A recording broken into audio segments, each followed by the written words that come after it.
Bueno, muy buenas tardes, tengan todos y todas. Muchísimas gracias por acompañarnos. Hoy es el lunes 15 de julio de 2024. Venimos de unos días bastante movidos. Esta semana también va a estar vamos a tener bastante actividad. La semana que viene también.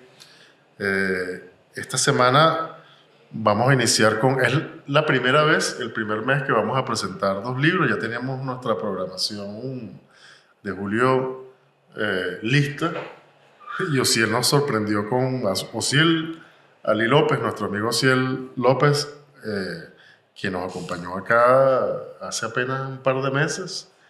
En esa oportunidad hicimos un ejercicio de actualización de un libro de Osiel, Dame más gasolina, publicado hace 9 años, si no recuerdo mal. Bueno, sí nos sorprende con la publicación de un nuevo libro. Esta es una faceta menos conocida este es el Osiel periodístico, en el buen sentido de la palabra. Elecciones en Venezuela 2024, ¿qué pasará? Escenarios probables y sus causas. Y bueno, obviamente nosotros no podíamos perder oportunidad para conversar sobre las cuestiones que nos plantea Osiel acá. Entonces, la dinámica que cuadramos es que bueno, tú haces una primera intervención y nos cuentas en líneas generales de qué va la cosa, y luego si hacemos algo más conversado, y por supuesto damos chance para que haya preguntas, comentarios, críticas, en fin.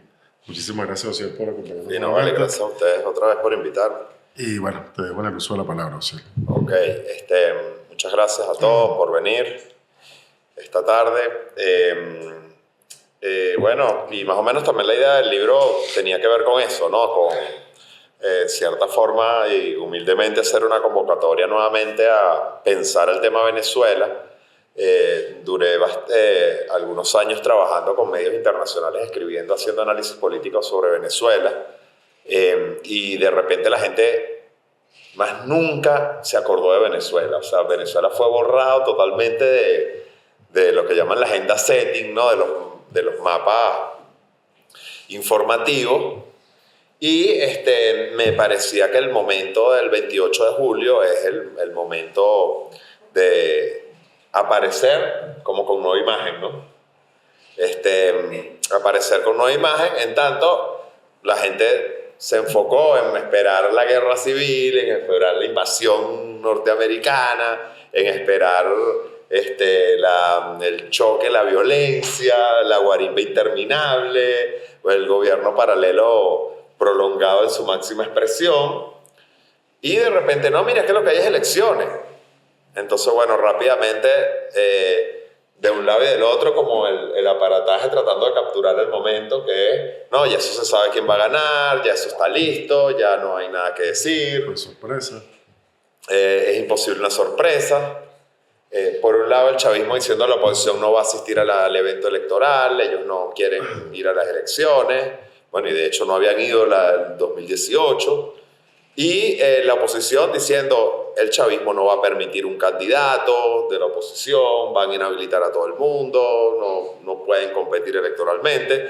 Y ocurrió todo lo contrario o está ocurriendo, porque no sabemos de cuándo se mantenga, sí, pero entonces está ocurriendo todo lo contrario. Entonces es el momento de decir, bueno, Venezuela existe en una situación que es política, pues, y no prepolítica o pospolítica o prebélica, como fue durante varios años, que estábamos en una situación prebélica, sino que es la de como cualquier país que va a elecciones y hay dos contendientes y pega mucho a unos y otros que se diga que es una elección competitiva. Pega a la oposición porque, bueno, ¿cómo es posible que digas competitiva si aquí está todo el mundo inhabilitado y la dictadura y tal? Y pega en el chavismo porque no hay competencia, porque Maduro va a ganar, ¿no? Entonces que se ponga a prueba, que se diga, chamo, nadie sabe qué va a pasar. Nadie sabe qué va a pasar. Y ahí voy a la teoría política, que es muy interesante esa lectura que se ha hecho de Derrida, que es el momento ellos llaman de la indecidibilidad, que es que si hay un momento que se llama de libertad del sujeto, que es cuando de verdad la estructura no permite o sea, el sujeto no se acoge a la estructura y tiene que tomar una decisión. Y ese momento existe en la política, es la dislocación, la CLOA lo estudia, y yo lo trato como de enfocar brevemente a la situación del país, porque ciertamente estamos ante un escenario que nadie sabe qué va a pasar. Entonces parte de ahí, ¿no? De que se aproxima un momento en que es indecidible, que ni siquiera los actores más encumbrados tienen claridad, y hay un zigzagueo que ya comienza a verse muy interesante, ¿no? En el que los discursos van variando. Entonces los más radicales dicen, de ambos lados, comienzan a pensar en un escenario de derrota como una probabilidad, ¿no? Y eso está ocurriendo ahorita, en el que sectores radicales de cada uno de los lados piensan la posibilidad de perder electoralmente. Claro. Y eso te indica de que vamos hacia un momento de indecidibilidad, ¿no? Sí. Aunque otra vez decimos, puede cambiar de un momento a otro. Sí. Entonces, decía yo un poco ahí, ¿qué es lo que se va a poner a prueba en estas elecciones? Y básicamente el país entero. O sea, porque lo principal de un país sabe cuántos somos. No sabemos cuántos somos. O sea, no hay un censo desde el 2011. No se sabe cuál es el padrón electoral. Yo creo que ni el mejor experto que tenemos en el INE puede hacer un cálculo de cuánta gente quedó en Venezuela. Y eso va a tener una incidencia tremenda en las elecciones. Si no se sabe cuál es el padrón electoral. Si el padrón electoral fuera de verdad, realmente existente, de 12 millones, el chavismo tendría todas las de ganar. O sea, electoralmente, entiendo, tendría mucho para ganar, muchas probabilidades. En cambio, si el padrón electoral es de 16 millones, o sea, digo, existente y con la abstención y tal, básicamente el chavismo no tendría ninguna opción de ganar. Entonces, como no se sabe cuál es el padrón electoral, nadie puede hacer un cálculo. ¿Cómo tú haces un cálculo? Es mentira, o sea, no hay ninguna encuesta que pueda decir más o menos, ¿entiendes? Porque tú no sabes, o sea, tú lo estás calculando en base a qué, ¿no? Y no hay ningún cálculo posible, ni cómo pegó la migración en términos socioeconómicos, en términos territoriales. Para no hablar, hablando de encuestas, de estratos, ¿no? Bueno, sí, ¿no? Bueno, en cierta forma sí, porque el chavismo era muy fuerte en los estratos bajos y no tenía ninguna ascendencia en los estratos altos. Y no sabemos cómo afectó a cada sector, incluyendo el etario, ¿no? Porque eso tiene un peso electoral, pues. Entonces, realmente vamos a una elección en la que todo el mundo está vendado. Si no hay que hacer un mapa nocturno porque no hay claridad. Y el nivel de abstención también. Supongamos que somos 18 millones o 15 millones o 10 millones. ¿Cuánta gente se va a abstener? ¿No? Y eso es algo que históricamente ha sido el 20%, pero es posible que aquí sea diferente también, así que sea más elevado. Con una abstención del 40%, 42%, y el chavismo también se anota como ganador, siempre cuerpo a cuerpo, ¿no? Pero en probabilidades, en esta carrera de caballos, ¿no? Que ya se nota, ya entramos ya en la recta final y ya tú ves que hay unos caballos que no tienen chance y básicamente son todos, menos dos. Claro, al momento de ser un escenario cerrado, bueno, una división puede restar lo suficiente, ¿no? Eso todavía es un escenario posible, más sin embargo no sabemos a quién. Porque creo que lo hablábamos la otra vez en el caso de los evangélicos, concretamente, que es un trabajo que además se ha desarrollado en el gobierno de manera intensa, es casi la principal apuesta electoral estructural, o sea que ya lleva años cuajándose. Pero en el momento del 2018 realmente Bertucci le quitó votos fue al chavismo. Entonces se está esperando como que le quite a la oposición, pero no, los que votaron por Bertucci son los de los sectores más excluidos de IE, de Carabobo, Guacara, Aragua, que votaban por el chavismo. Entonces en la mesa donde el chavismo antes tenía 80, llegó a tener 55 y realmente Bertucci se metió en ese nicho. Luego se pone a prueba también, bueno, se sigue poniendo a prueba una vez que ya no hay esa división opositora que se quería desde el gobierno, ¿no? Sino que se unificaron y van en bloque, como siempre ha sido y como era de esperar. Sin embargo, Edmundo sigue siendo como una pieza que es medio suelta, ¿no? Medio Biden, ¿no? Es como uno no sabe con qué puede salir, pero cada vez va necesitando más a María Corina, entonces va pegando más hacia la derecha. Y por otro lado, Trump va directo a la Casa Blanca, ¿no? Pareciera, y eso es un cortocircuito que hay que pensárselo también a la hora de votar, ¿no? Aquí entra mucho Lasserfield, que es la campaña electoral, ha terminado cuando todavía no ha comenzado, ¿no? Que más o menos se dice, bueno, al final ya la gente sabe por quién va a votar y la campaña modifica las abstenciones en algunos sectores y ya. Y en este caso, el hecho de que María Corina siga avanzando y que Trump siga avanzando y que, bueno, podría eso nuclear un poco al chavismo, pero en una campaña cuyo gran ausente es Chávez, ¿no? Entonces, bueno, cómo eso genera vinculación, porque al final, más o menos, la tesis es que aquí no hay ni. El gobierno ha enfocado mucho la campaña como un gran bolsón de ninis, pero realmente aquí lo que hay es ex-chavistas, ¿no? Digamos, aquí no fue que hubo una generación tras generación, fueron copando el padrón electoral en términos porcentuales y no votaron o participaron, no. Aquí el 80-90% de la gente que va a votar ya votó, ¿no? Y ya votó de una determinada manera que todos sabemos cómo fue.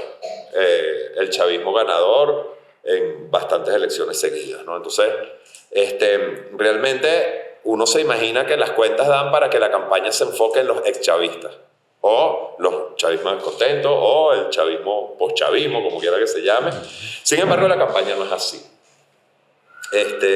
Y eso, bueno, obviamente es una de las cosas que se están evaluando. Todo esto es lo que se va a evaluar ese día, ¿no? Porque es un día como que se rehace, se pinta otra vez la cancha del escenario político. Es como repintar la cancha del escenario político. Entonces se va a evaluar, por un lado, el poder que tiene María Corina dentro del mundo, que cada vez es más fuerte. O sea, el mundo cambió en mes y medio, ya es otro, ¿verdad? Empezó muy moderado y ahora se va radicalizando. No podía moverse o se iba a mover poco y de repente anda en moto, ¿no? Y anda pero, sin embargo, el gran problema de la oposición todavía es la capacidad de endosarle los votos en medio de una campaña que es tiene una carrera de obstáculos, y ves que está Maduro 14 veces en el tarjetón y el mundo está 2-3. Bueno, eso yo creo que puede cambiar muy poco, pero así como ese hay una cantidad de obstáculos que el endoso tiene que ir pasando para que el trasvase sea lo más automático posible, ¿no? Que aquí yo lo denomino, se ensancha el camino del triunfo electoral de la oposición, ¿no? Entendiendo que eso va en relación directa con la variable del endoso. Y se va a poner a prueba también, muy importante, el plan económico del gobierno, que todavía no ha ido a elecciones presidenciales, y la nueva realidad venezolana, que va desde la mejoría económica hasta la dolarización, la emergencia de una nueva clase social. Todo eso va a elecciones y tampoco ha pasado por el escrutinio, sino por primera vez.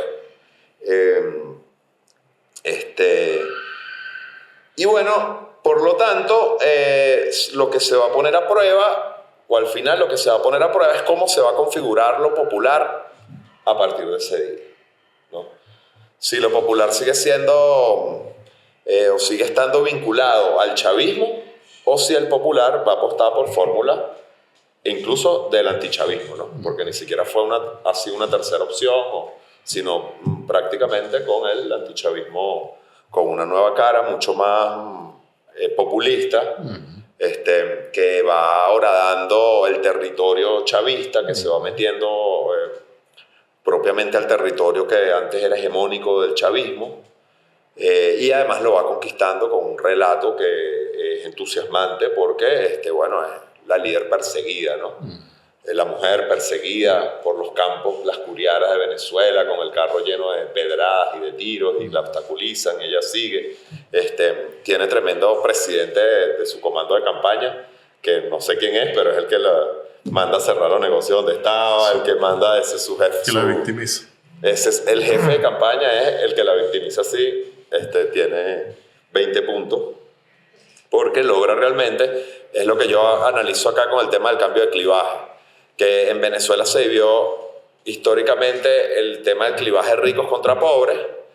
Chávez como populista fue una ruptura porque fue a desnudar a la clase política. En la medida en que se iba convirtiendo en clase política, volvió al clivaje ricos contra pobres, que era el mismo de los adecos, y por el que los adecos fueron ganando tantas elecciones de manera sucesiva. Y ahora vuelve otra vez a ser, como en el 98, del 92 al 98, el clivaje que analiza Gaetano Mosca, que es, dominantes y dominados, gobierno y gobernados. Y lo paradójico es que la niña de papá, ¿no? La hija de una de las familias más ricas, la montuana por excelencia, que además había sido errática políticamente, por malcriada, por desobediente, por etcétera, por no entrar hasta por incorrecta, ¿no? En cierto sentido.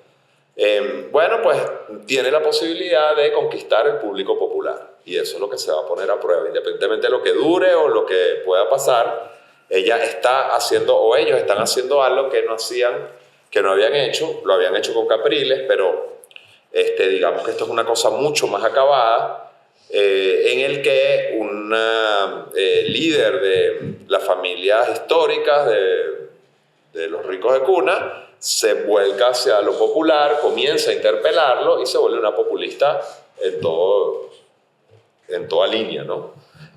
Robando o disputando ya la idea de pueblo. Entonces, ya aquí no es un tema de las clases medias o de la reconfiguración, no es una sumatoria clases altas con las clases medias típicas que lo siguen, con ciertos sectores ascendidos que son una especie de nuevo usufructuantes del Estado y tal, o de la cuestión privada, sino que ya le abren cancha en el sector popular. Y en el momento en el que, por ejemplo, le cierran la venta de empanadas a la que le vende la empanada, es lo que yo trato de analizar, se sella la alianza entre las élites económicas y los sectores populares, en contra del gobierno, del Estado, que comienza a ser el nuevo clivaje. Más o menos eso es lo que yo diría para comenzar. Bien. Escenario, o sea, yo lo voy a plantear, por supuesto, en los términos más esquemáticos posibles, porque nosotros ponemos a revisar el libro y obviamente esa no es la idea, ¿no? Es decir, esto que yo recojo aquí de manera muy concisa está más desarrollado en tu libro, pero tú básicamente planteas que hay dos escenarios. Es decir, pudo haber habido otros, pero en tanto que el tema de las candidaturas termina polarizándose, como era más o menos predecible, ¿no? Por lo menos hasta los momentos, también lo apuntas en tu libro, aquí hay fundamentalmente dos opciones. Gana el Partido Socialista Unido de Venezuela, es decir, es reelecto el presidente Nicolás Maduro, o gana la candidatura de la Plataforma Unitaria, Edmundo González, salvo que, ¿no? Como se dice mucho, digamos, en el mundo político, por ejemplo, sucede algo así como que eliminen su candidatura o eliminen una o dos tarjetas, a menos que en lo que queda de campaña crezca, yo creo que ya no se puede decir significativamente, pero sí lo suficiente como para restarle voto a alguna de las otras dos, una tercera candidatura, pero eso no parece probable en lo absoluto, ¿no? O en todo caso, para ganar está descartado. No, puede ser para dividir, en todo caso. No, para ganar está absolutamente descartado. Entonces, básicamente, tenemos esos dos escenarios. Luego tú pintas, creo que eso no tiene ninguna discusión, luego tú pintas dos escenarios indeseables, ¿no? Que también, básicamente, tú evalúas allí las implicaciones, desarrollas el tema, pero en lo conciso. Los escenarios indeseables son fundamentalmente, igualmente, dos. Gana Nicolás Maduro, la oposición no reconoce el resultado, gana la oposición, el gobierno no reconoce el resultado, y obviamente ese es como, bueno, literalmente el escenario indeseable, porque aquí obviamente se abre, bueno, la caja de Pandora, ¿no? En términos Así políticos. mismo. Y obviamente de ahí se derivan igualmente los escenarios deseables, gane quien gane, el otro acepta los resultados, ¿no? Entonces, digamos, definitivamente se cierra una etapa en Venezuela, como tú lo llamabas, que llegó a rozar lo prebélico, como lo hemos hablado, creo que la otra vez lo comentábamos en esos términos y en privado, lo hemos también conversado, una etapa pospolítica, o sea, donde aquí la política básicamente se congeló, ¿no? Murió, o sea, con unos actores políticos de una u otra forma cerrando todas las vías posibles para que realmente se hiciera política en Venezuela. Y entonces, bueno, de nuevo otra vez tenemos política aquí, ¿no? Y la tenemos, además habiendo dirimido el conflicto electoralmente, ¿no? Independientemente de la valoración que se tenga, negativa o positiva, que hay muchas opiniones al respecto, pero al margen de eso, bueno, se resolvió la cosa electoralmente y ya en adelante lo que queda, lo más probable que ocurra es que, habiendo aceptado el derrotado su derrota, se va a hacer política, ¿no? Yo para terminar esta parte y darte la palabra de nuevo,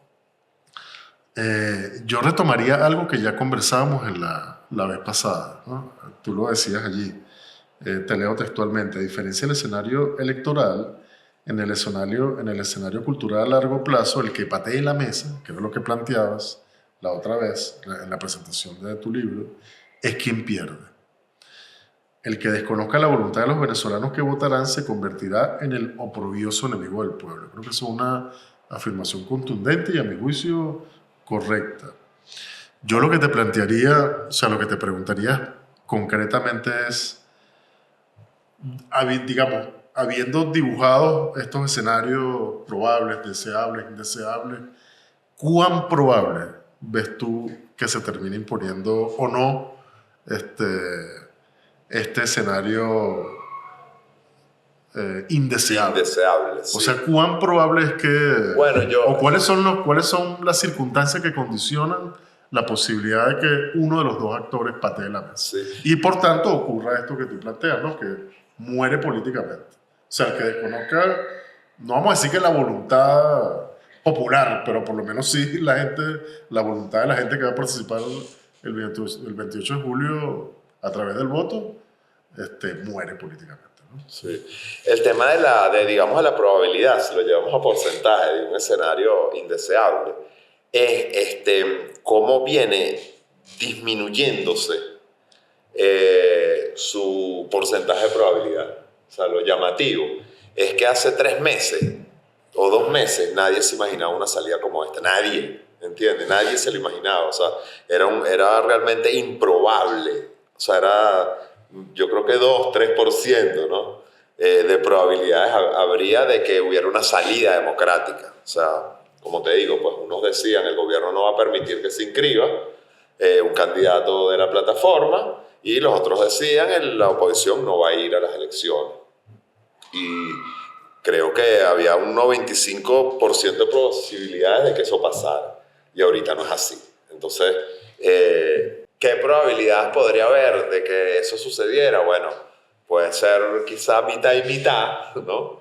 Pero el tema es que ciertamente la posibilidad de una salida democrática ha venido creciendo de manera impresionante en semanas, ¿no? Y comienza a ser parte del imaginario posible, probable. Incluso de dirigentes, por ejemplo, del chavismo radical, ¿no? Que ya hoy están diciendo, bueno, en el supuesto negado de que perdamos, bueno, entonces ya por lo menos pasó de ser una cosa del otro mundo a un supuesto negado. Oye, eso ya O es sea, un cambio. de si perdemos, no entregamos, Exactamente. nosotros como oposición seríamos...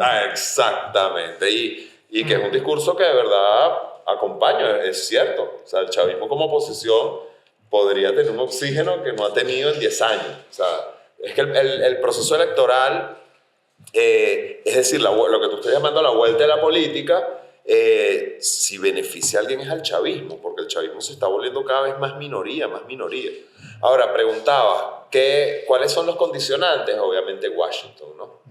Ese es uno de Porque los- no nos imaginamos que sin un cambio en el esquema de sanciones, sobre todo aquí no hablamos al país, no, sino estamos hablando ya de los funcionarios en concreto. O sea, si un candidato va a llegar hasta el final con unas sanciones y con una orden de búsqueda y captura, bueno, uno no se imagina que, ¿no? O sea, y ya no hay ningún escenario deseable, pues ahí ya se pateó la mesa.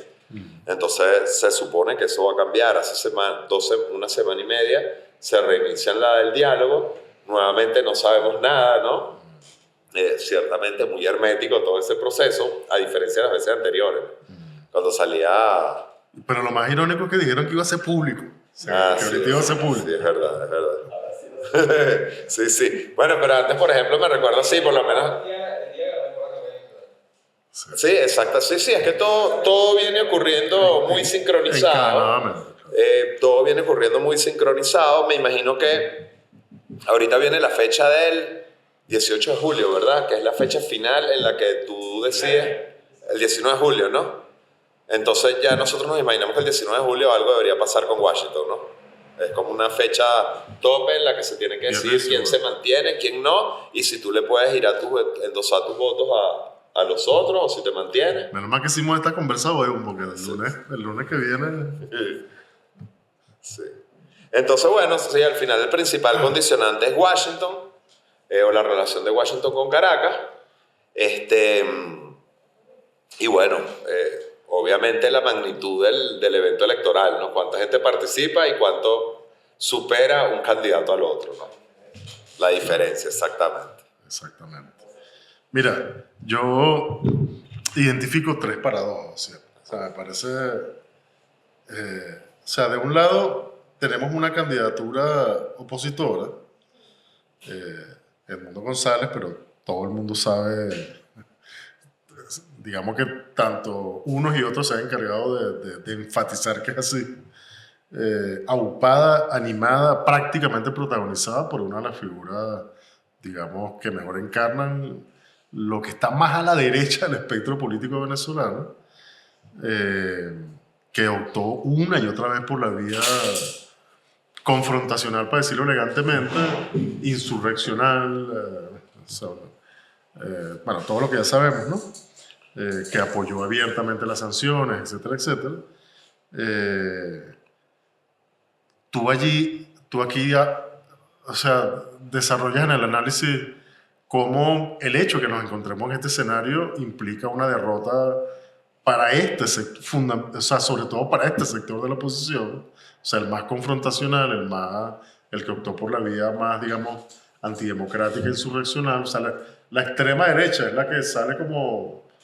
Esa vía no funciona, obviamente, ¿no? Todo el experimento Guaidó, que fue como lo más reciente, antes de eso las guarimbas y en el medio, pues, todo lo que ha pasado, en los intentos de golpes, etc. Y sin embargo, ese sector, digamos, es quien básicamente impuso el candidato. Eso es bastante paradójico.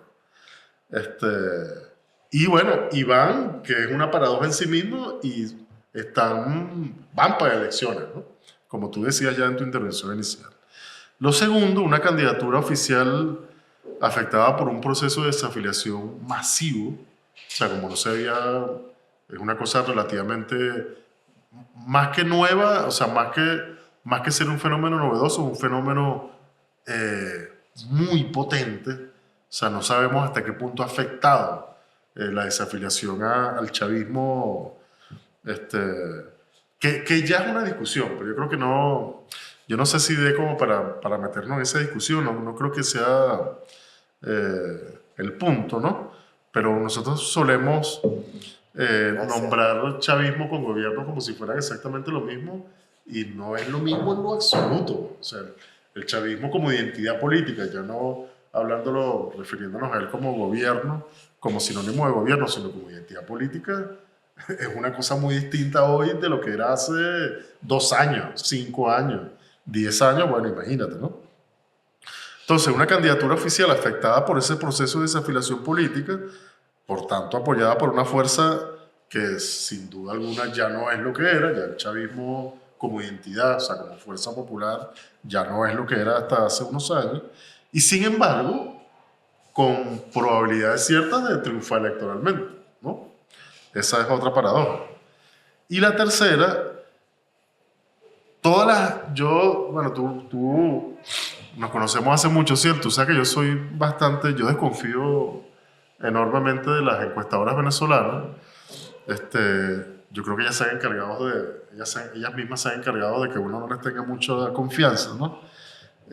Pero si creo que la única cosa en la que coinciden todos, porque en cuanto a pronósticos, los pronósticos son completamente contrapuestos, pero creo que lo único en lo que coinciden es en la alta intención de voto, ¿no? O sea, todas plantean que la intención de voto de la gente es enorme. 70%, 75%, etc. No sabemos si va a ser así, pero es lo que nos dicen las encuestadoras. O sea, esto sugiere que hay una voluntad no solamente de participación, en estricto sentido, sino de cambio de la gente, que se manifestaría a través justamente del acto de ejercicio del voto. Sin embargo, y es lo paradójico, no está claro cambio hacia dónde. O sea, que cambie qué, que cambie, o sea, ese cambio está orientado hacia qué cosa. Y esto, o sea, que es lo que quisiera, es el punto en el que quisiera que nos detuvieran. No es algo que tú toques, o sea, que tú te detengas a analizar con profundidad, pero creo que eso sí vale la pena. A diferencia de este tema del chavismo, creo que sí es como, da como en la médula del asunto, o si es que hay una crisis de representación política brutal, hermano. O sea, lo más cercano a lo que estamos viviendo ahora es la década de los 90, ¿no? Y creo que una de las... tú te refieres en el libro, creo que es la primera línea del libro y todo. Estamos viviendo una campaña electoral festiva, esto es una fiesta democrática, eso que uno siempre dice.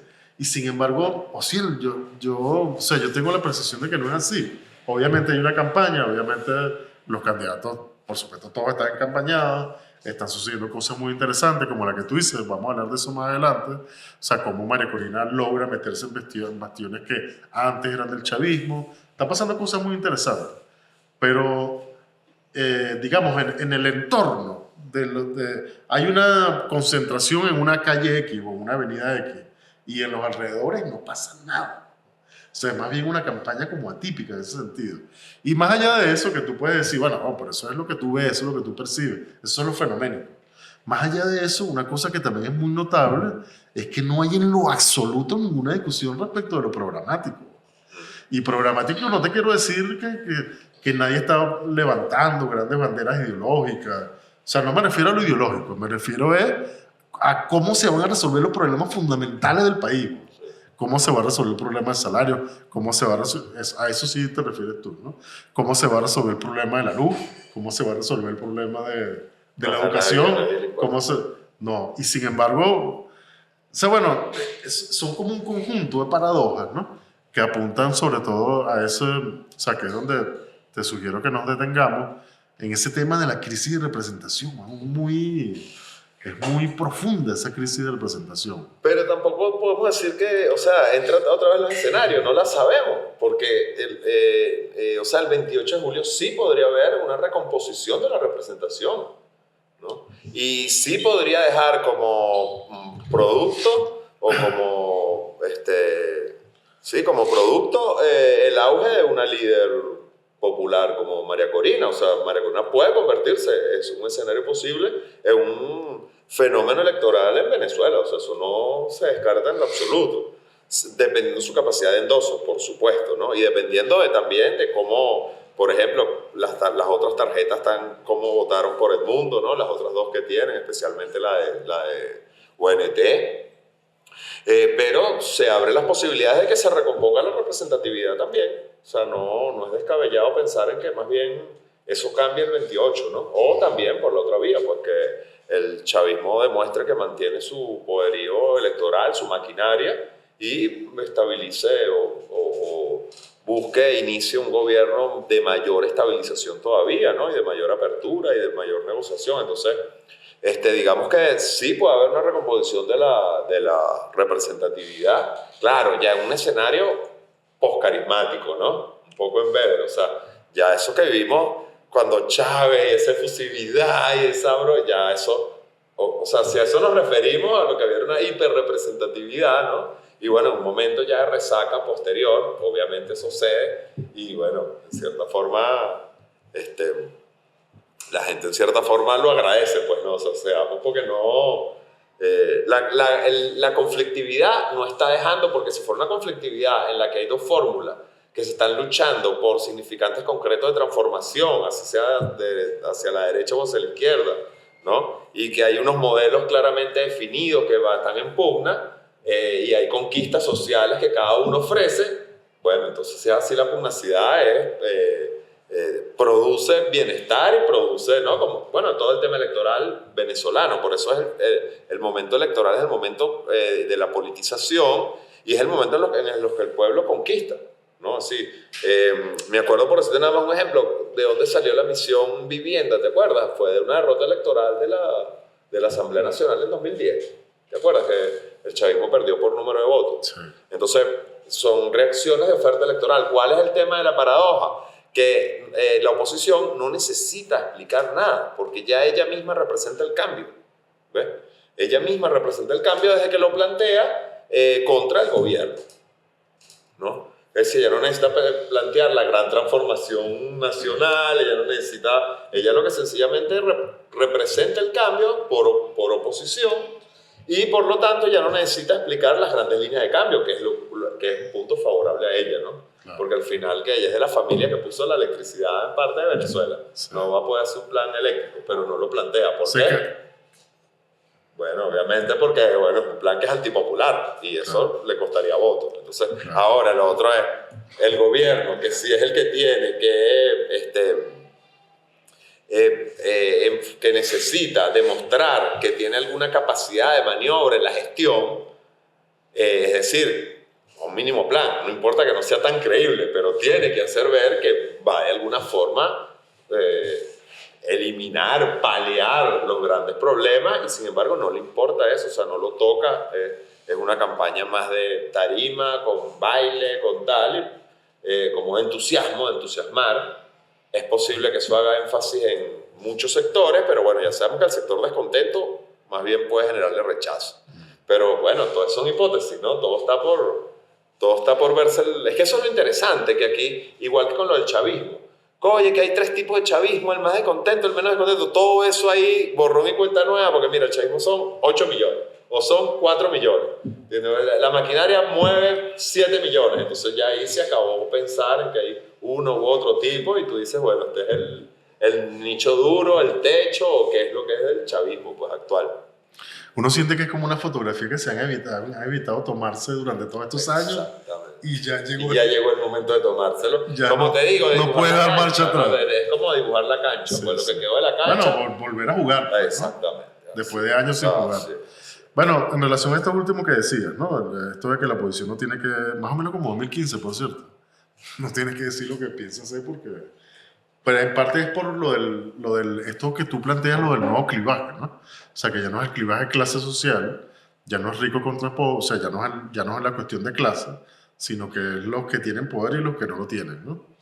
Tú dices allí, pero a mí lo que me resulta problemático, en buen sentido, es que tú lo das como por sentado, ¿no? Tú dices, tenemos una clase gobernante, lo dices textualmente, una clase gobernante que siente que no necesita poner carne en el asador para conseguir nuevos votantes, sino que se conforma con lo que tiene. Si tú no consigues nuevos votantes, ¿cómo ganas elecciones? Bueno, eso es lo que yo no entiendo mucho de la campaña.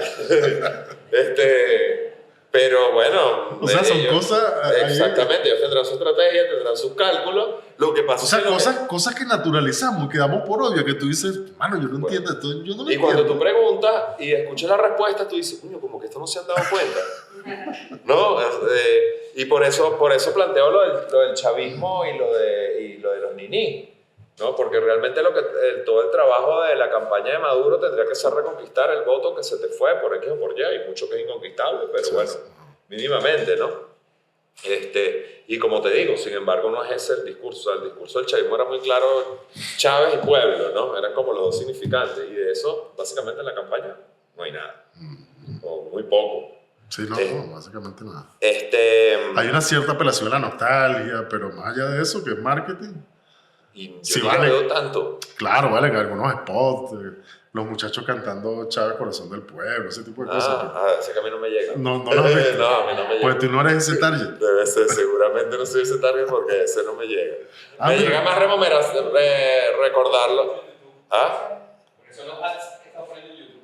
Sí, No, sí, claro. yo creo que a mí me llegan porque están tratando de conquistar. Sí, a ti te ven conquistable. Sí, sí. Más bien veo que en todo caso rememorar lo de la guarimba, eso sí me parece más, ¿no? Que volver al tema de la guarimba, de la oposición, de la violencia. Ah, claro. Bueno, es que todo eso se va a probar, pues que de verdad qué grado de aceptación tiene cada campaña. Vamos al segundo clivaje para completar los tres, para abrir la conversa, para que no sea tan como si fuera un programa de radio. El segundo clivaje, lo socioterritorial. Te voy a leer textualmente un pedacito. Importantes sectores socioterritoriales se han venido desplazando simbólicamente tanto en el barrio como en el caserío, en los pueblos del interior o en los barrios urbanos, y se han desafiliado del chavismo, en lo que hablábamos, como es articulador sin haber absorbido el repertorio discursivo que se plantea en la actual etapa del chavismo, especialmente el segundo periodo del presidente Maduro. Y haciendo referencia, creo que a las elecciones parlamentarias, la de 2020, la última, tú decías que no es solamente una cuestión simbólica, no solamente esto, no, o sea, el problema digamos, no está circunscrito solamente al terreno simbólico, sino que es también una cuestión estratégica, puesto que en esta derrota, en la de las parlamentarias, se ha evidenciado la erosión que sufren las principales, en esta derrota, en este caso estamos hablando de la merma de votos, Sí. ¿no? Porque realmente las parlamentarias, o sea, gana el oficialismo porque la oposición básicamente no participa, va dividida. Puesto que en esta derrota, en esta merma de votos, digamos, se ha evidenciado la erosión que sufren las principales maniobras que se había planteado el oficialismo, tanto para las regionales como para las parlamentarias 2020.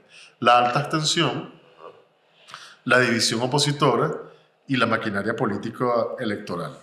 Las tres se han visto impotentes para detener el amplio triunfo opositor y desnudan las previsiones hacia el 28 de julio. Este es el clivaje 2, lo socioterritorial. Y el tercero, que tiene un poco relación con esto, pero es otro tercero, es el Caracas versus el interior, ¿no? Ese descubrimiento, entre comillas, que tuvo, es que es muy curioso eso que los dos candidatos sean caraqueños, ¿no? Sí. Bastante curioso eso y las implicaciones que eso tiene, que es una cosa sobre la que no se discute. Entonces tú dices algo así, esta sí es como una conclusión como lapidaria, ¿no? La ley, no sé nada. El ganador será quien capte el malestar o bien contra las sanciones económicas unilaterales impuestas desde el exterior o bien contra la gestión de gobierno. No obstante, en ambos casos es una elección donde ganará el malestar.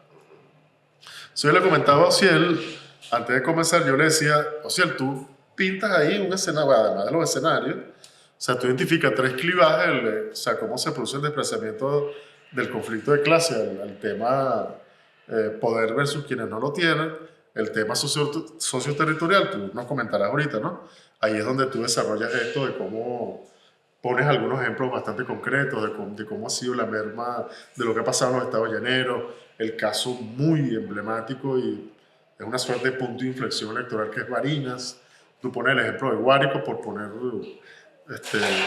entendí que era como para poner un ejemplo de los estados llaneros, de cómo se ha... Pero no solamente es algo que ocurre ahí, ocurre también en los barrios, además algo que viene ocurriendo hace tiempo, de 2015 por lo menos. Y luego, y cómo en esos terrenos ha venido, José María Corina viene y se Ahí en Guárico es donde le hacen lo de las empanadas. Sí, ¿no? por eso fue que escogí Guárico, claro. Exactamente. Y luego este de Caracas versus el interior y la cuestión del malestar. Si yo le decía a Ciel, pero tú te estás, o sea, yo me imagino que es absolutamente deliberado o que es consciente por lo menos el ejercicio, ¿no? Todos los clivajes apuntan a que obviamente, entre comillas, o sea, la cosa es que nada es obvio aquí, todo esto apunta a que va a ganar la oposición, claramente, pues, ¿no?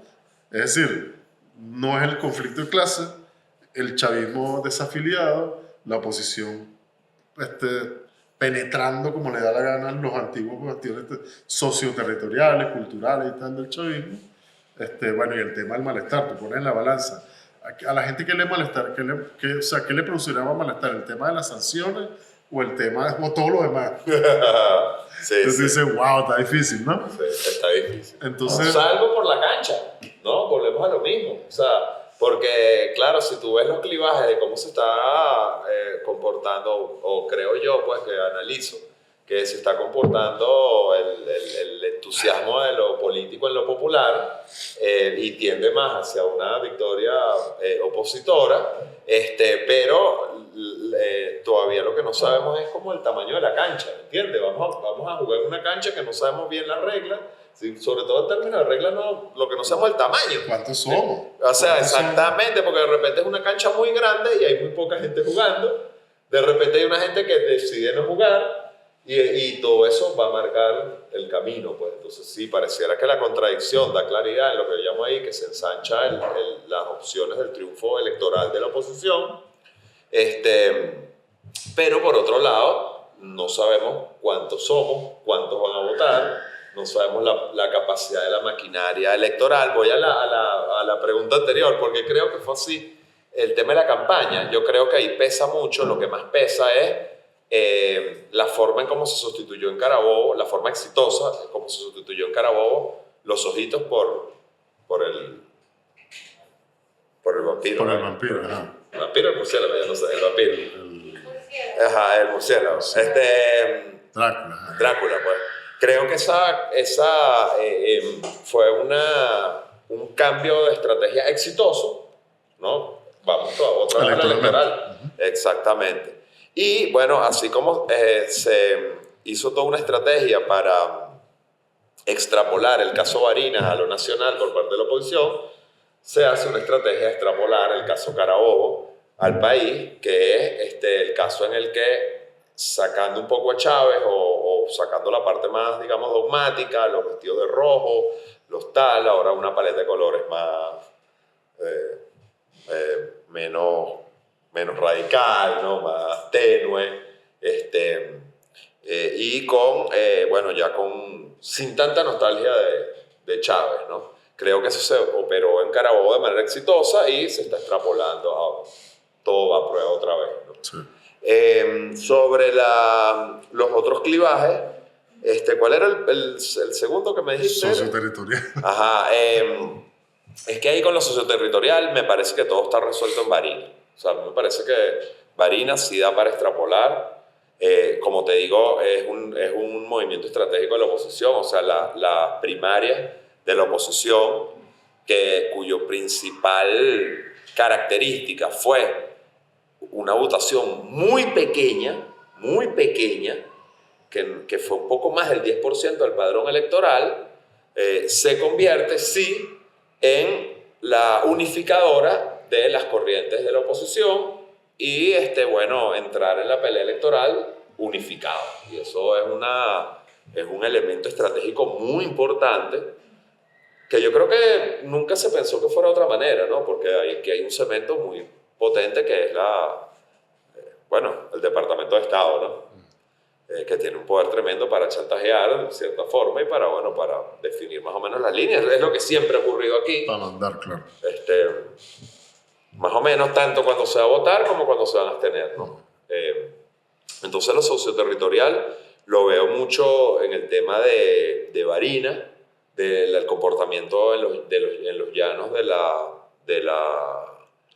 del chavismo, que se disminuyó, perdió un caudal muy tremendo de votos, en torno al 40%, echamos 40% entre unas elecciones del mismo tipo, pero además aplicando la maquinaria en todo su esplendor. Es decir, la gran derrotada fue la maquinaria, se vio que no era capaz, Que no es tan fuerte y por como eso, solía ser. exactamente, y por eso el contrapeso es Carabobo, ¿no? Donde hay la cohesión en torno a un modelo de desarrollo que puede ser criticable, pero es moderno, ¿no? Es modernizante, apuesta por figuras mixtas, privadas, etcétera, etcétera, ¿no? Diluye mucho la idea esa de la comuna y tal, y más bien el emprendimiento. Y bueno, eso ha funcionado en Carabobo y hay que ver si podría ser, o sea, por lo menos hay una Sí. apuesta, pues por lo menos hay una estrategia, ¿no? De resto, bueno, me parece que el cambio que se vio en todos los llanos, me parece que ahí es donde se mezclan los territoriales y los simbólicos. Pues, ¿no? Pues, claro.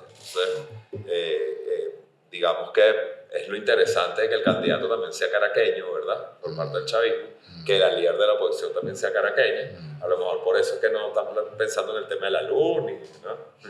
Puede ser. Exactamente. Ah, eso puede explicarlo. Sí. Eso puede explicarlo. Exactamente. Sí, un poco sería cómico si no afectara casi todo el país. Cuando comenzó la campaña, primero siempre una campaña muy extraña porque es una campaña con una presencia masiva de un candidato y como una ausencia de todo lo demás, ¿no? Para hacer una campaña presidencial.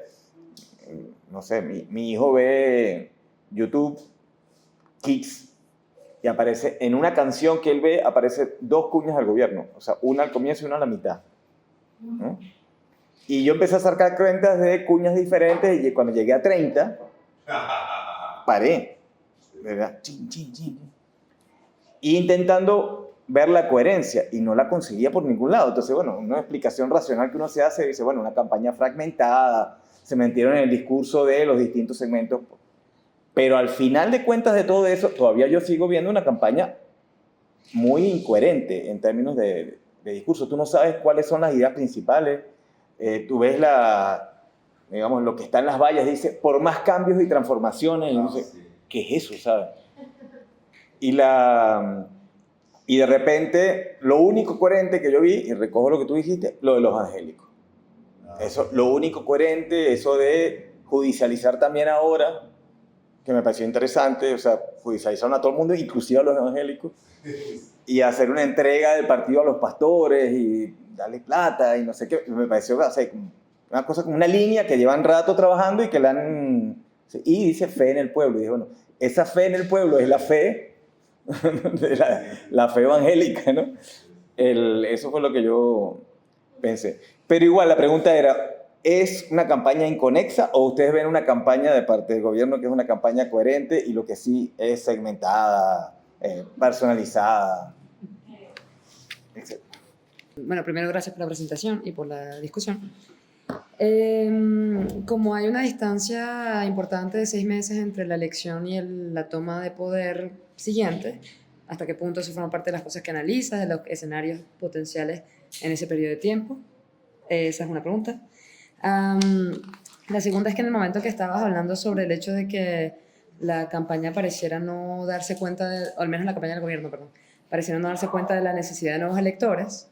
Entonces, o sea, yo me pregunto si eso de no darse cuenta de la necesidad de nuevos electores apunta un poco más a uno de esos escenarios indeseables en que, bueno, es que capaz no estoy buscando nuevos electores porque capaz estoy pensando escenarios indeseables.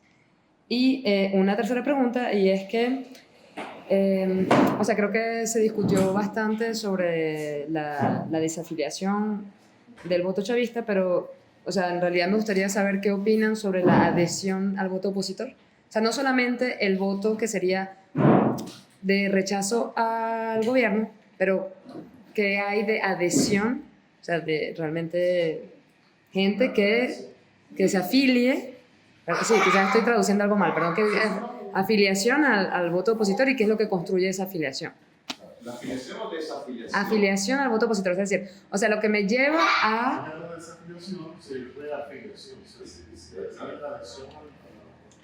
O sea, que pudiera no ser solamente, bueno, voto por esta gente porque quiero votar contra. No, capaz hay reafiliaciones en este espacio, entonces. Comentaban algo sobre la crisis de la representación política y en tu disertación dices como que es posible que después del 28 de julio pareciera haber superado esa crisis, pero enganchándome un poco a la pregunta que tú haces, ¿realmente sería superar esa crisis o sería más bien una salida táctica, por así decirlo, a la situación actual, que no necesariamente implicaría yo sentirme representada, poniendo un caso más electoral, ¿no? Es decir, realmente se visualizaría una nueva representación política en el pueblo que decide ir a votar en unas elecciones donde no se siente identificado con ninguna de las dos vertientes o tendencias. O sea, ahí yo entro hasta en conflicto conmigo mismo. O sea, voto o no voto, pero no encuentro una representación en ese escenario. Entonces ahí, después del 28, ¿realmente tendría un nuevo cauce esa representación política en Venezuela o sería una solución menos dramática o traumática para lo que tenemos actualmente? Es un poco hablar de lo que pasa en Carabobo, pues, o sea, porque bueno, mis padres viven allá, es mi lugar de origen. Es un tema no solamente de una nueva forma de hacer política, sino también de gestión, porque es que la gente dice, es un loco, es un tipo que hace cosas a veces inadecuadas, fuera de contexto, que va a inaugurar por ejemplo, una carretera y de repente era a las 4 de la tarde y él llega a las 12 del mediodía y no hay nadie allí, pero él lo hace igual porque, bueno, ajusta su agenda o porque lo quería hacer de esa forma, pues. Entonces yo digo que también no es solamente un tema es un tema de cómo hace la política, pero también es un tema de gestión y de cómo él ha podido a los alcaldes, una cosa que también, que no es una cosa dispersa, sino es una cosa que también hacía Chávez mucho, que es el tema de el control, lo que yo tengo como el control de mi estado. O sea, no es que tú haces lo que tú quieres y tú haces lo otro que tú quieres, yo te dejo hacer porque de esa manera, bueno, me sostengo. No, es un tema de control. Él se reúne con sus alcaldes y les presta y hace gestión y hace seguimiento. Y, o sea, eso también está pasando en Carabobo. Una cosa que era importante decir. Me gustaría saber cuál es la carga potencial que ustedes ven de un escenario violento después de las elecciones, si lo ven posible o no. Y no sé si ya lo hablaron. Y también me sumo a lo que han dicho antes de si es una propuesta política fragmentada o no hay propuesta. Ahorita en Sabana Grande me dieron lo de Carri, que me pareció bastante, por lo menos estructuradito, y también vi como que incorporaban las cosas del gobierno. Por ejemplo, decían mejora integral del CLAP y una nueva red de bodegas populares, por ejemplo, y otra cosa de que se continúe con los barrios dentro. Es decir, hay una cuestión de continuidad y no es rupturista como lo puede ser María Corina. Entonces, bueno, me pareció interesante. Sí, sé que creo que son los únicos como más decentes que tienen por lo menos una política de bases en los espacios que ha dejado vacío el gobierno en comunidades. Es lo único que sé de esta cosa de Carri. Igual sé que es un desastre, ¿no? Pero bueno, entonces quería saber un poco si es fragmentada o si hay alguna cosa como esto, si hay algún plan de gobierno o qué. Bueno, por ahí. Y de no sentir representación, y que también sé que hay mucha gente joven que se siente igual o de plano de la oposición. Entonces, bueno, ¿qué respuesta también se le puede dar a eso? Bueno, no, por una parte, a mí me interesaría ver cuáles son las emociones que están o que se quieren despertar en este proceso de la campaña, ¿no? Porque siempre una campaña electoral implica tratar de buscar esa fibra que te da en lo emocional y que va a movilizar a la gente en favor de una cosa o en la otra. En el sector del chavismo, del descontento, se está tratando de jugar como con el miedo, ¿no? Con el miedo que además la oposición, la campaña de María Corina está como muy... o una de las claves ha sido eso, cobrar. Vamos a cobrar y así movilizar un sector de la oposición. ¿Cuál es la emocionalidad que está detrás de la campaña del gobierno? No me queda del todo clara. Porque, bueno, cuando hablas de Chávez y hablas con la gente, con los chavistas de siempre, con esa cantidad de votos que se vio mermada en el 2010, y hablas de Chávez, allí está, inmediatamente la gente comienza a llorar, comienza a recordar momentos que la remueven emocionalmente. Y si bien el gobierno había pasado por un momento de no hablar de Chávez en absoluto, ahora hay un ligero retomar de este personaje tan importante en la historia contemporánea de Venezuela. Es como a algunos incluso les molesta, ¿no? La utilización de Chávez dentro de la campaña. Entonces, ¿cómo jugar con esa molestia pero no molestia que despertará dentro de esos sectores? También en ese mismo sentido, en octubre se hizo un evento del golpe de timón y el presidente mencionaba, bueno, cómo en las elecciones de las vocerías, para elegir las vocerías de los consejos comunales, se logró sumar más cantidad de votos o votaron más cantidad de personas que en las elecciones de alcaldías y gobernaciones, en las últimas elecciones de alcaldías y gobernaciones. Y a partir de allí ha habido las últimas 2 o 3 semanas han habido eventos presidenciales con comuneros, comuneras, campesinos, campesinas. Entonces, bueno, ¿cuál es la lectura hacia este sector del chavismo descontento y cómo podemos mirar la campaña en función de esto? Mira, Ciel,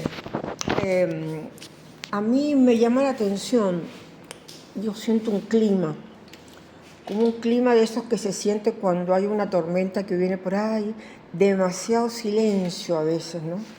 Siento en los edificios y en la gente, que antes la gente, bueno, mira, es el que votante, un afichito o un comentario en el ascensor, nada. Nada, ¿no? Y ya estamos encima. Entonces tú tanto así que si tú no conocieras más o menos la gente con la que convive, diría, bueno, ¿y aquí qué está pasando? ¿No? Pero nada, es asombroso. Me llama mucho la atención. Entonces uno empieza a sospechar, ¿será que hay algo debajo de esto? ¿Será que esta gente se reúne en otra parte? ¿Será que es lo que pasa? ¿Qué ha pasado que yo no vi las noticias? Sí, que no hablan, que no dicen nada. Eso por un lado. Por otra parte, te quería preguntar una cosa que el gobierno realmente insiste y yo no sé hasta qué punto moviliza. Este sentimiento de patria, ¿no? Este sentimiento que es uno de los sentimientos que más realmente maneja, de soberanía, de antiimperialismo, ¿no?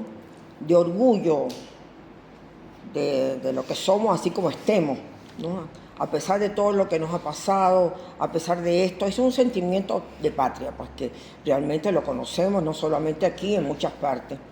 Ese orgullo de ser. Yo no sé cómo lo ves tú, si eso moviliza de verdad o el día a día se come el sentimiento de patria. No, la verdad que sí, chamo. Bueno, Sí. ¿estamos con esta? Como tú quieras. Sí. Ah, finísimo, vale. Bueno, preguntas por todo. Una metralleta, una preguntas por todos lados. Súper interesantes todas. Voy a tratar de mantener el orden, pero ustedes me recuerdan porque no lo puedo anotar todo.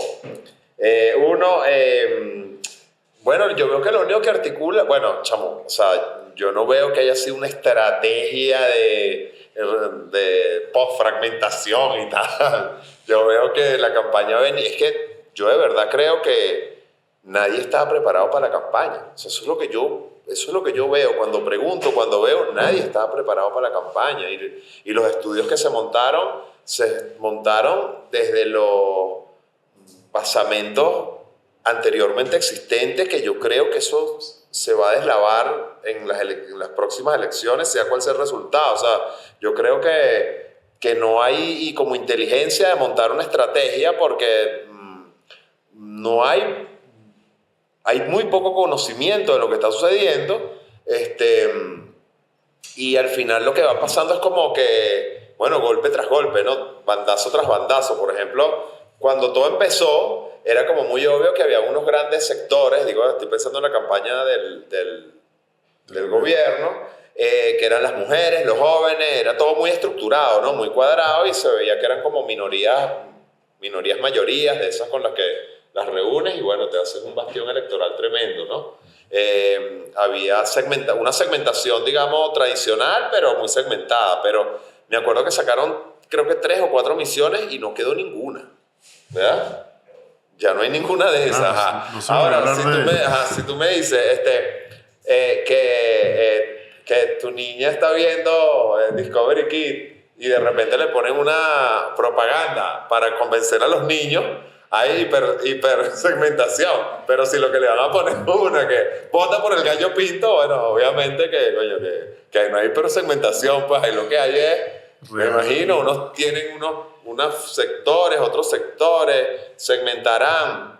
El gallo pinto entiendo que es como un liderazgo que trata de nuclear, ¿no? Articular, pero pasan cosas muy interesantes. Por ejemplo, hablamos de los evangélicos, ha sido pensado y puede rendir unos frutos tremendos. O sea, eso no se descarta en lo absoluto. ¿Verdad que hay estudios que dicen que aquí hay más evangélicos que en Brasil, verdad? ¿Quién lo sabe? Eso no lo sabe nadie. Pero fíjate lo de los motopiruetas, ¿verdad? O sea, ahí es donde tú ves que lo de los motopiruetas, mataron un chamo de las motopiruetas, los motopiruetas hicieron las manifestaciones populares más grandes que se han hecho desde la marcha de los campesinos, ¿no? Y enseguida el gobierno muy hábilmente tomó el tema de las motopiruetas y legalizó el deporte. No, pero claro, yo no sé qué efecto tiene, porque yo creo que esos motopiruetas no están inscritos, lo que me pareciera, ¿no? Y que más bien hay como un sector porque es que yo siento que eso ha avanzado en lo popular, que es, digamos, esas subjetividades radicales, por decirlo de una manera, han dado mucho paso y el barrio también ha sufrido el tema de la migración, quedan los señores mayores, quedan, bueno, los chamos que más o menos se fueron adaptando a la nueva situación. Pero no es que le gusta mucho el tema de las motopiruetas, es decir, yo no veo, o sea, el motopiruetismo, digamos que era un movilización de vanguardia artística de los sectores más malandrosos, y ese no es el voto que está ahorita en disputa, ¿no? Es lo que te quiero decir. Entonces no sé hasta qué punto, pero sí digo lo de los motopiruetas porque es algo que emerge de repente, fue unas marchas gigantes, el gobierno RAP hábilmente lo toma, pero bueno, es lo mismo, ahora hay que ver, ¿no? O sea, ¿qué produjo y qué no produjo? Lo interesante es que ya no hay que esperar por un analista político que explique, sino que hay unas elecciones con unos datos concretos y eso es lo que es el momento electoral, que es lo más interesante, ¿no? Entonces creo que el gallo que trata de reunificarse en torno a la idea del gallo pinto, creo que es como... lo veo como que el gallo pinto en cierta forma, simbólicamente y en términos de marketing y de estrategia, es un hijo de lo que se probó en Carabobo con Drácula, y más o menos creo que eso es la mayor coherencia que hay. Pero a mí lo que me llega, yo no lo veo que sea algo pensado en términos de segmentos, ni de sectores, ni de nada. Son discursos generalistas. De hecho... de distinto tipo.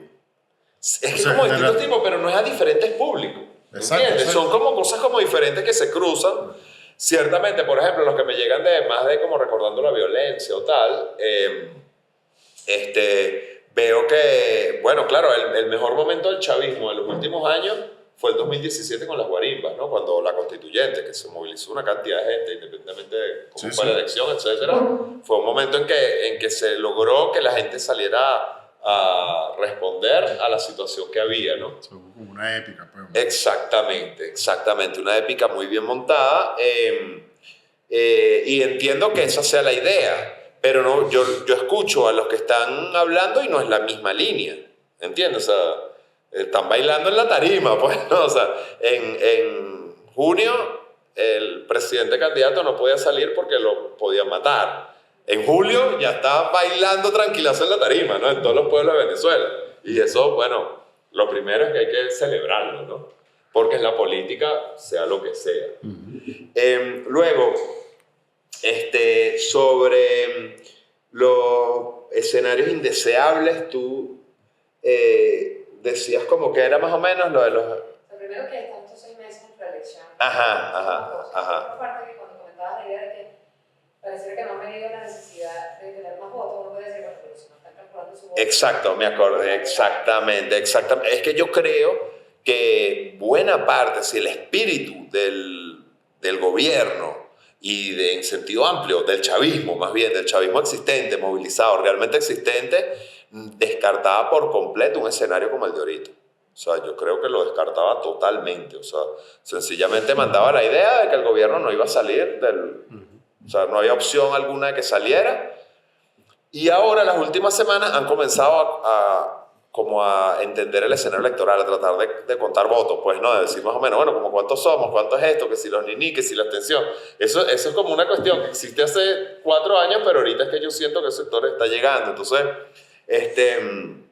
yo veo que sí, que estaba tan impuesto la idea del escenario indeseable que nadie estaba preparado para otra cosa. O sea, era como un escenario o sea, yo hablaba con la gente de oposición de la universidad y solamente había escenario indeseable. Ahorita vamos a ganarle, el triunfo es indetenible, pero hace 3 meses era impensable este escenario. Entonces yo creo que nadie estaba preparado para este escenario, pero claro, la oposición la tiene mucho más fácil, porque la oposición lo que tiene es que existir, ¿no? Es decir, el candidato podía estar en Estados Unidos y venir ni siquiera el día de las elecciones, podía venir el día de la toma de posesión, ¿me entiendes? ¿No? O sea, digamos, tiene mucha cancha abierta porque está en una posición claramente favorable, pero eso le permite sacar más provecho del momento. Pero creo sinceramente que la estructura del gobierno no estaba preparada para este evento electoral, y por eso también tanto la maquinaria, ¿no? Maquinolatría, ¿no? Porque no hay ninguna estrategia para conquistar sectores. O sea, realmente, pues, y cuando se empezó con fuerza, claro, se empezó con fuerza con las misiones, pero una vez abandonada esa estrategia, bueno, lo que queda es como que yo veo los discursos diferentes todo el tiempo. Cuando la campaña de Chávez, ¿te acuerdas? Hacíamos seguimiento y eso, sí habían grandes modificaciones y había hitos. ¿Te acuerdas lo del Plan de la Patria, verdad? ¿No? La Constitución, o sea, habían hitos tremendos de giros radicales en medio de la campaña cuando se notaba que había problemas. Pero aquí los cambios se dan todas las noches, o sea, como que se reúnen en la noche, al día siguiente es otro discurso, y al día siguiente es otro discurso, y al día siguiente es otro discurso, y uno no sabe si eso está sumando o más bien está como teniendo más borrosa la situación, ¿no? Porque rescato mucho el espíritu de lo que dices. Yo creo que la idea de hacer el libro es justamente allí. Yo estaba haciendo una investigación y varias de la gente me dijo cosas como, no, yo decido el día antes. No, yo decido cuando vaya a votar. Total, me quedan todavía como 1 mes y medio. Ahora es que me falta para decidir, ¿no? Y siento que ese es un espíritu que está sobre todo en buena parte del chavismo, o como estoy llamando, pues los exchavistas. O sea, como te digo, no veo que existan los niní, sino que veo más bien gente que en algún momento votó por Chávez, porque entrevisté mucha gente que era de oposición y todos me hablaban maravillas de Chávez, todo Chávez, pero son de oposición. Ya de manera... Que eso responde a la pregunta de... Exactamente, de la reafiliación, como tú dijiste, ¿no? Que era la idea de la pregunta, sí. Pero es que en el tema electoral eso no importa tanto, porque, ok, mi ley, ¿entiendes? Surge, bueno, ¿qué pasará en 1 año, 2 años? A lo mejor nadie lo quiere, lo tumba. No es importante, o sea, no necesariamente terminar el electoral, pero sí terminar discusión que estabas hablando posterior de una posible reconfiguración de la representación. O sea, allí Claro. se pudiera informar eso. La Venezuela del 29 de julio, nada más y nada más. Exacto, porque no, lo que te quiero decir es que de todas es una nueva representatividad. Ahora veremos si en un año, que son las mega elecciones, que vienen el año que viene, eso se mantiene o no se mantiene. ¿Entiendes? Puede cambiar, puede variar. Y eso es lo clave de lo que decía hoy un líder del chavismo. Imagínense al chavismo en la oposición, ¿no? Entonces, eso es un giro discursivo. La pintó tan bonita que da ganas de votar por el mundo. Sí. Sí. Vamos a estar todos en la calle defendiendo nuevos Sí. y el chavismo estará por sus reivindicaciones y enfrentando. Porque todo por Sí, claro, van a ser. Bueno, chamo, pero es que ven acá, ese es el momento reivindicable de la política. Claro, que era sí. lo que decíamos, el momento- primero que le afectó la falta de oxígeno político fue al chavismo. Claro. O sea, quien ha disminuido por la falta del chavismo, por la falta de la política, es el chavismo. Quien se viene debilitando es el chavismo. Entonces, el chavismo es el que más necesita la política. Aquí lo tengo, el tema de la reafiliación. Me parece que la reafiliación se va volviendo automática. Me parece que es muy similar a lo que ocurrió en el 2015, ¿no? Con una campaña muy paragua, muy general, la manito y ya. Y siento que más o menos Edmundo es como una especie de manito, ¿no? Es como una especie de manito y yo sí creo que hay como una reafiliación automática, pero que es táctica. Alguien preguntaba sobre... bueno, igual. Es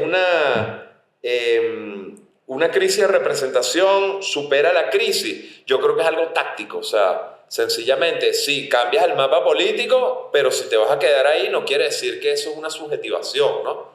De una gente como ha sido el chavismo, Sí. o como fue el peronismo, o como es el chavismo, de una cantidad importante de gente que me dice, a mí no me importa que sea gallo pinto, que se viste de rojo, que se viste de azul, que se viste lo que sea, yo voy y voto. Eso ya que es una subjetividad política que va mucho más allá de lo pragmático de un voto. Eso se cocina por años, pues, ¿no? Sí, Eso, y además, Sí, así en como otra- sube, baja de En otro manera... ritmo histórico. Exactamente. No se va a resolver el 28 de julio. Exactamente, no sé. Bueno, se resuelve una primera fotografía. En la medida en que tomas la fotografía. Y Exactamente. tienes una idea de cómo está. Pero Después de 11 años sin tener tenerla. la fotografía. Exactamente. Con todo lo que ha pasado en el país. Con en un 11 poco de años. gente diciendo que no, que eso no ha ocurrido, que es desafiliación, que es. Bueno, sí, porque, digamos, si fuéramos una campaña como la del 2018, volvemos a ese tema, pues ¿será que alguien ya sabía o está preparado para el escenario indeseable?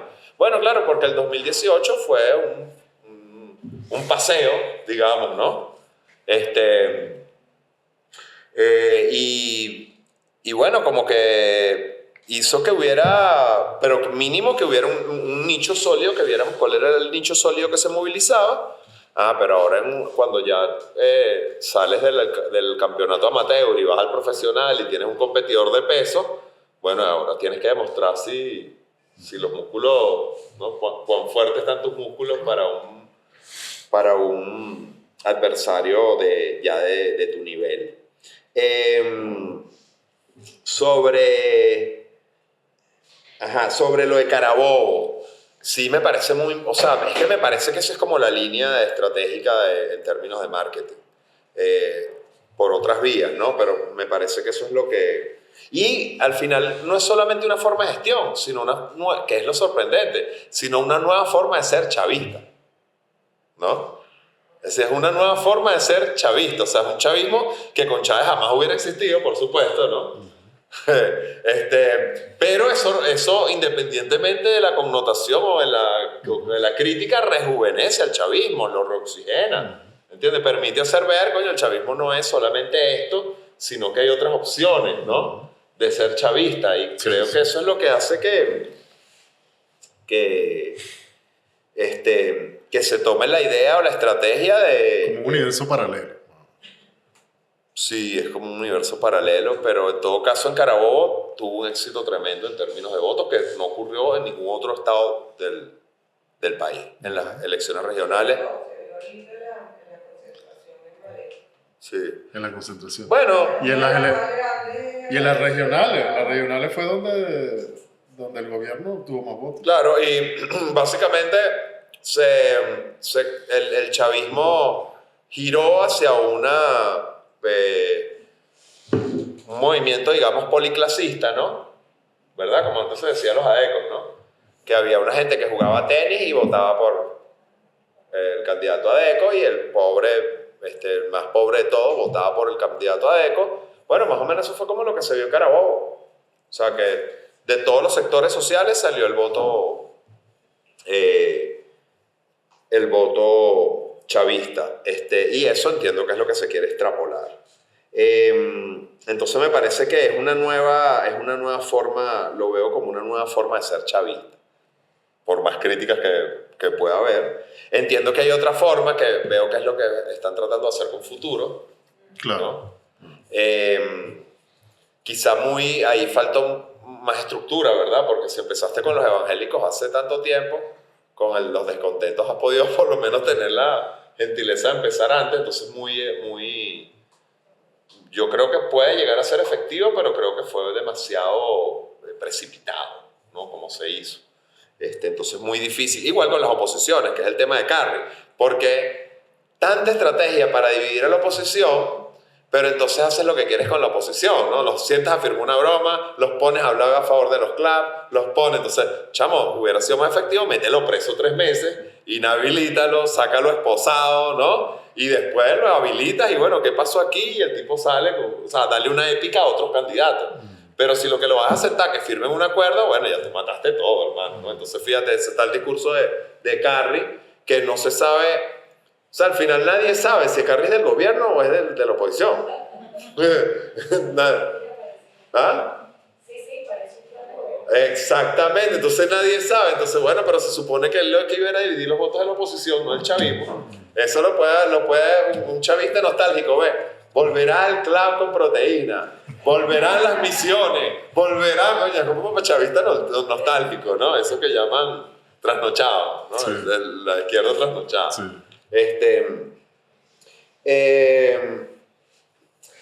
Bueno, lo del tema de las emociones a despertar, creo que por eso es que está tanto el marketing sobre el líder, como que no hubiera otra manera de hacer oposición que hacer campaña que no fuera con un líder muy fuerte, ¿no? Es una campaña además que en ningún momento dicen por qué sí votar por él. O sea, yo veo lo mismo que dice Mónica, o sea, pareciera que nada pasa, ¿verdad? Es como una cosa que uno no se imagina que va a haber elecciones, o sea, nadie habla de eso. Por un lado, la oposición ya está cansada de perder, es como que juega el Vinotinto en el año 83, ¿tú me entiendes? Ya no quieres ver que te derroten, entonces mejor no hablar, o sea, o sea, es todo lo contrario de la canción de los argentinos, nos volvimos a ilusionar. Claro. Esto es todo lo contrario, no nos volvemos a ilusionar, nos mantenemos autómatas, ¿no? Seguramente 2 días antes, yo me acuerdo un análisis que hizo Ramos Alú de la campaña de Capriles en el año 2012 que me pareció genial, que fue la que la criticó cuando después del resultado y dijo, chamo, mantuvieron a las viejas del cafetal amordazadas durante 3 meses para que no hablaran y el último fin de semana las soltaron a todas, ¿no? Entonces todas festejaron que iba a ganar Capriles, por supuesto, salió todo el mundo a votar contra las doñas del cafetal. Entonces, me parece que eso es en cierta forma lo que está pasando. O sea, dicen que María Corina reciba peñonazos por allá por la frontera, por no sé, por lo más alejado de la geografía, por los caños del Tamacuro. Y los del este no nos pongamos a festejar ni nada, vamos a quedarnos tranquilos, ¿no? Esa es la mejor manera de cobrar y es una estrategia bastante coherente, me parece. Celebramos el 28 en la noche. Ahora, nosotros sabemos cómo son y eso se le va a salir en algún momento. Se le va a salir la clase. Exactamente, se le va a salir la clase, como decía Ramos Alú, no van a poder mantener amordazadas a las doñas del cafetal. Y vuelve otra vez el momento de crispación, que en términos automáticos parecería que le pudiera favorecer al gobierno en último minuto, ¿no? Pero bueno, no sabemos, igual, no sabemos. Porque si el clivaje que se impone es contra el gobierno, la doña del cafetal comienza a ser una aliada política, ¿no? Entonces es lo que está y es lo que sobre todo veo con preocupación en la persecución o la manía persecutoria contra María Corina, porque me recuerda mucho al Chávez de Cararao, ¿no? Al Chávez de Cararao, pues, que era el Chávez perseguido, que tenía que montarse en un carro y ponerse en el otro, que estaba siendo asediado, que era asesino de militares, que era, ¿no? Era una campaña de criminalización brutal, y mientras la campaña iba afianzándose, él iba creciendo y creciendo y creciendo. Entonces, hay como una línea y clave de lo que es la victimización en la política que no se está respetando. No digo que se respeten las reglas, digo que para que no le favorezcas a tu contendor, ¿no? Que es lo que me parece, que es lo que está pasando. Yo no he visto eso tanto que retomen a Chávez. No lo he visto, pero como te digo, cambian las cosas de un momento a otro. Te lo digo porque, o sea, sin pensar en marketing, sino solo en teoría política básica, yo me imaginaría que Chávez debería estar otra vez en los muñecos gigantes esos con aire, ¿no? Que la gente, no sé si puede haber de varios colores, pero tendría que estar el rojo otra vez. Tendríamos que estar recordando nuevamente el de como la luna llena y todas esas cosas que a lo mejor está acordando a último minuto. Pero no, que me parece que hay algo como deliberado quizá de marketing de que no aparezca. Si yo todavía no lo he visto con tan... ¿Ah? Ok, yo sinceramente no lo he visto con tanta... Igual que el tema del pueblo, veo que salió en las últimas vallas publicitarias, ¿no? El campesino, tener fe en el campesino, fe en el estudiante, fe en las mujeres, como fe en el pueblo, pero no lo veo con la fuerza que tenía antes. Anoté lo de las emociones a despertar. Bueno, más o menos lo decía, ¿no? Que así como lo de los evangélicos, lo que vi con más emoción, así digo, como un sujeto interpelado, fueron los de las motopiruetas. Fue el mayor entusiasmo que he visto. Sí, exactamente, pero ese vamos a cobrar cada vez, digamos, molesta más solo a la maquinaria, ¿no? A diferencia de lo que era la guarimba, ¿no? Que ya era algo que ciertamente era molesto para la cotidianidad.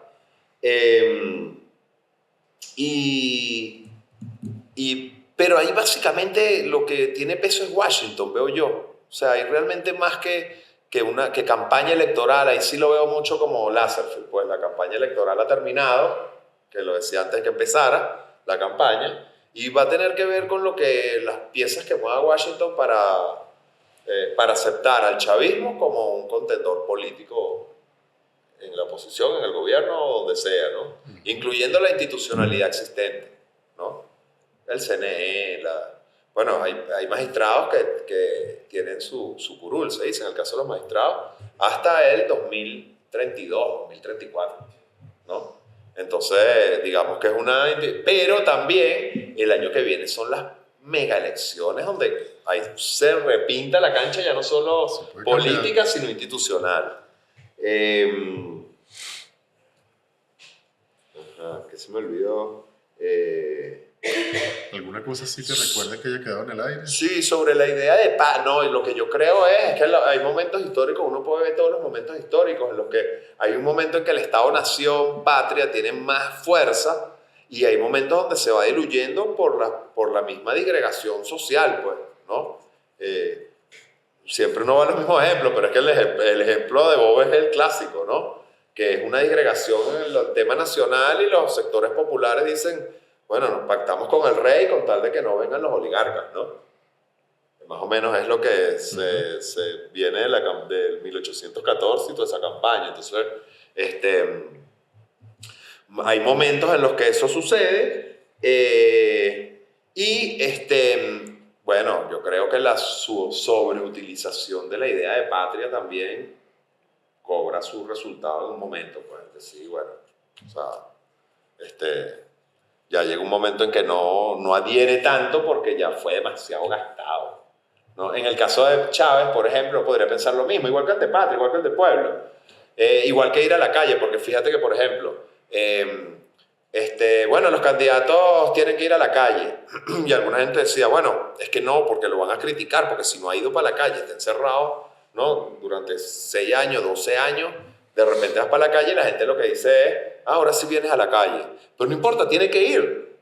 O sea, no tiene opción, tiene que ir. Lo mismo yo diría más o menos de Chávez o de la idea de patria, igualito tiene, o sea, es tu relato, ya no lo puedes abandonar. Es casi que a la gente no le molesta que reaparezcan, sino que es casi como que viste que tuviste que volver a salir.